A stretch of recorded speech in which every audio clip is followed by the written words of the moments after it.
गुणों को लेकर के कहा गया है कि इंद्रिय के विषयों में आसक्त रह करके जिंदगी निकाल दी,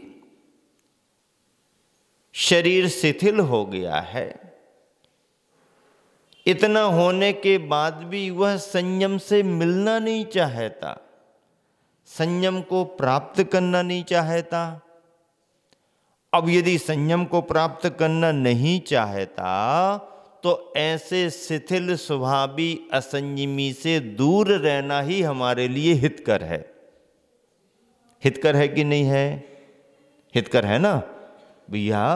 तुम्हारी रुचि कुछ नियम संयम लेने में हो तो हमारे पास बैठो, और यदि तुम्हारी रुचि नियम संयम लेने की नहीं है और तुम्हारा घर गृहस्थी से मोह कम नहीं हो रहा है, सांसारिक मोह कम नहीं हो रहा है, तो हमारे पास बैठ करके करोगे क्या तुम?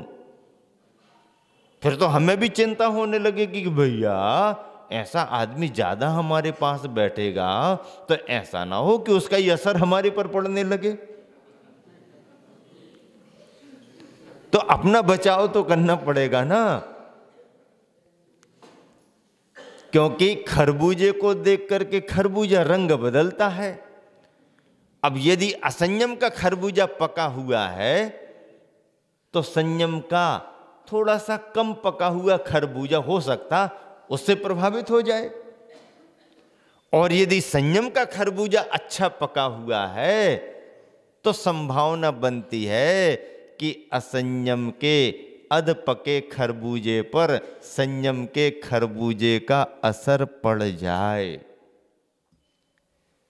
शिथिल स्वभावी इंद्रिय विषयों का पोषक ऐसा असंयमी गृहस्थ उम्र बिताने से बूढ़ा भले हो गया हो, पर चारित्र और संयम लेने की उसकी भावना नहीं है, तो फिर त्यागी वृत्तियों को, ज्ञानी जनों को, संयम के मार्ग में लगने वाले वृत्तियों को ऐसे असंयमियों से दूरी बना करके रखनी चाहिए। महाराज फिर हमारा कल्याण कब होगा? तो निवेदन तो करो कि हमारा कल्याण कब होगा। तुम निवेदन ही नहीं कर रहे। नहीं नहीं महाराज, तो आपके पास बैठेंगे तो कभी ना कभी तो भाव बनेंगे, तो ऐसा मन में तुम्हारे आए तो कि कभी ना कभी हमारे भी भाव बने, लेकिन अभी तुम्हारी भाषा में ऐसा कुछ ना निकल रहा हो, ऐसी भावना तुम्हारी ना झलक रही हो, और हमारे पास बैठ करके भी तुम राग रंग की बातें करो और राग रंग का वातावरण बनाने की कोशिश करो, तो भैया हमें तो फिर जल्दी जल्दी अपना बचाव, धर्मात्मा को तो बचाव करना ही पड़ेगा। संयम नहीं ले पा रहे कोई बात नहीं, पर संयम लेने की भावना तो हो, कुछ वृत्ति में ऐसा झलके तो कि भाई चलो नहीं ले पा रहा कोई बात नहीं, पर लेने की भावना है, संयमियों को महान मान रहा है, संयमियों की छाया प्राप्त करना चाहता है, आदि आदि कुछ भाव प्रकट हो तो ठीक है भैया, बैठना शुरू करो, सुनना शुरू करो, कभी ना कभी बदलाव आएगा। उम्मीद के भरोसे आशा पर आसमान टिका हुआ रहता है, आज नहीं तो कल, कल नहीं तो परसों, कभी ना कभी तो ये भी आगे बढ़ेगा। ये सोच करके कुछ उसको सहयोग दे सकते हैं, लेकिन असंयम के प्रति आसक्ति घट नहीं रही है, विषय कसायों से उदासीनता आ नहीं रही है, बल्कि हाव भाव में, चाल चलन में, खान पान में, पहनाव में असंयम का ही पोषण हो रहा है। तो ऐसे असंयमी जनों से बच करके रहने की नीति प्रेरणा के रूप में गुरुवर ने सुनीति शतक में बतलाई है। उदाहरण क्या दिया है? उदाहरण ये दिया है कि एक युवा है जो अपनी चाल से चलता है, और एक बूढ़ा आदमी है जो अपनी चाल से चलता है। अब दोनों की चाल में तालमेल कैसे हो? अब बूढ़ा आदमी यदि जवान से कहे कि भैया हम तुम्हारे साथ ही चलेंगे, तो उस युवा जवान को सोचना पड़ेगा, इस बूढ़े आदमी की चाल से यदि हम चलेंगे तो हमारा हाल क्या होगा, कितने समय में पहुंच पाएंगे। क्योंकि बूढ़ा अपनी चाल से चलता है और जवान अपनी चाल से चलता है। बूढ़ा जवान के साथ नहीं चल सकता और जवान बूढ़े के साथ नहीं चल सकता। चलना भी शुरू कर देंगे तो कहीं ना कहीं एक दूसरे को कठिनाई महसूस होगी ही होगी, क्योंकि दोनों की चाल में अंतर है और उनकी चाल का अंतर उनकी उम्र के अंतर होने के कारण है। इंद्रिय विषयों में आसक्त रहने वाले जो मनुष्य संयम से संधि नहीं करते हैं, यदि संयम से मेल मिलाप नहीं करते हैं, वे अवस्था से वृद्ध भले ही हों, ज्ञान और संयम से नहीं। चारित्र में शिथिलता रखने वालों की संगति में दृढ़ चारित्री भी शिथिल हो जाते हैं, जैसे वृद्ध की संगति से युवा चरण भी शिथिल हो जाते हैं। एक बार ऐसा हुआ, ग्रीष्म काल चल रहा था उत्तर प्रदेश के ललितपुर नगर में। आहारचर्या करने के लिए क्षेत्रपाल जी से शहर में दूर दूर तक संघ जाता था। आचार्य श्री भी दूर दूर तक आहारचर्या करने जाते थे। गर्मी का समय, लौटते लौटते रोड गर्म हो जाता था। एक बार ऐसा हुआ, गुरुवर आचार्य श्री का आहार ललितपुर में एक अच्छे प्राध्यापक विद्वान हुए हैं पंडित दरबारी लाल जी, बहुत मुनि भक्त गुरु भक्त थे। पूरे जीवन पर्यंत गुरुओं की उन्होंने भक्ति की, सेवा की। आचार्य श्री के संग में खूब एक एक दो दो माह रह करके परिवार के साथ आहार दान दिया। अभी स्वयं उनकी परंपरा को उनके बेटे और बेटी दामाद निभा रहे हैं। तो एक बार ऐसा हुआ कि आचार्य श्री का आहार उनके घर पर हुआ, आहार संपन्न हो गया। अब पंडित जी आचार्य श्री की भी उम्र से ज़्यादा उम्र वाले थे, वृद्ध थे, लेकिन आचार्य श्री का भी स्नेह भाव उन पर बहुत था। आहारचर्या संपन्न हुई।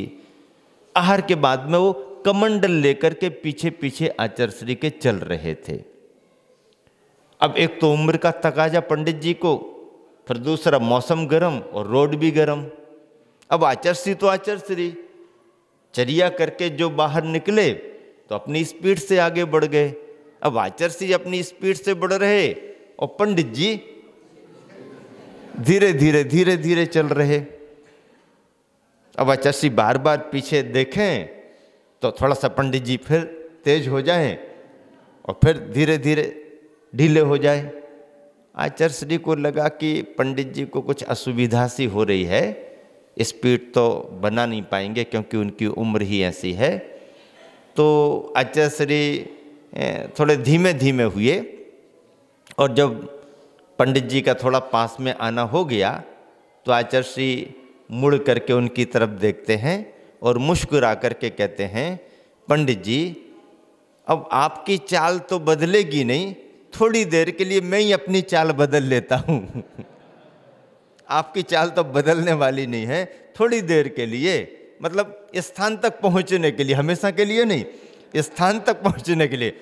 हमेशा के लिए तो मुश्किल हो जाएगा, तो थोड़ी देर के लिए आपको सहयोग करने के रूप में, ताकि आप भी आसानी से साथ साथ चल सको, तो थोड़ी देर के लिए मैं बदल लेता हूँ।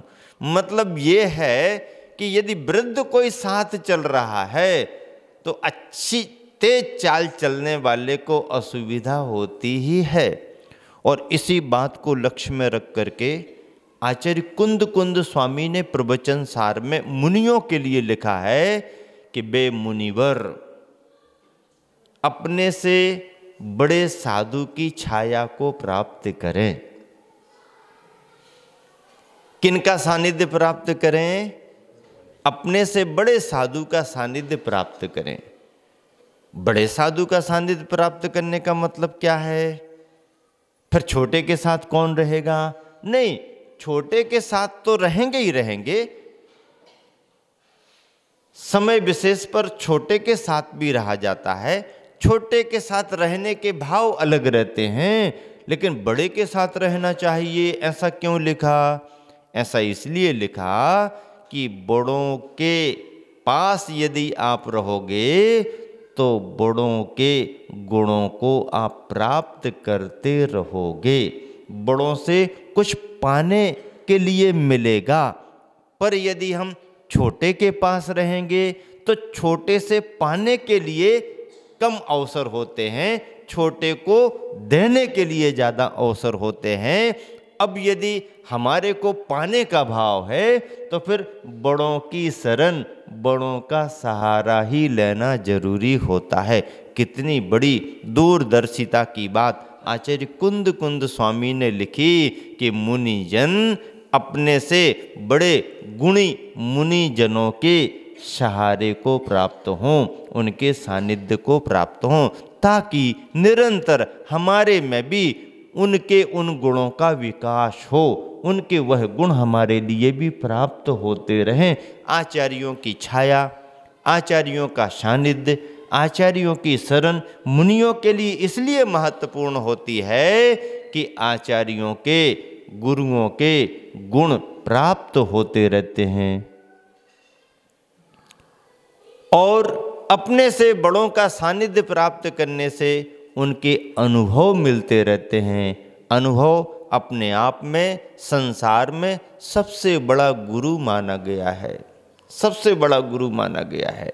अनुभव से बड़ा गुरु इस संसार में और कोई दूसरा नहीं है।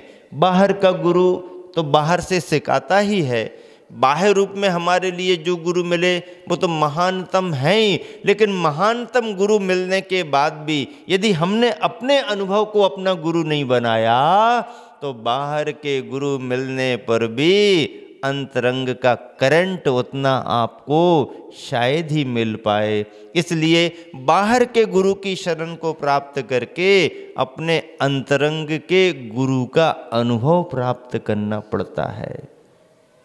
अभी आपके विद्यालय में थोड़ा सा पीछे जाकर के भ्रमण किया, एक नज़र पड़ी, लिखा हुआ दिख गया, मुझे उतना ही लिखा हुआ मंत्र के समान काम कर गया। क्या काम कर गया? अध्यापक सिखा करके परीक्षा लेता है। अध्यापक कौन होता है? विद्यार्थी को पढ़ाता है, सिखाता है।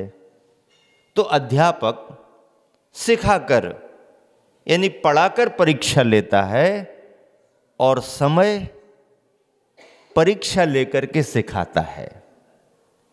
समय जो होता है वो पहले परीक्षा लेता है और उसी परीक्षा से वो सिखाता है।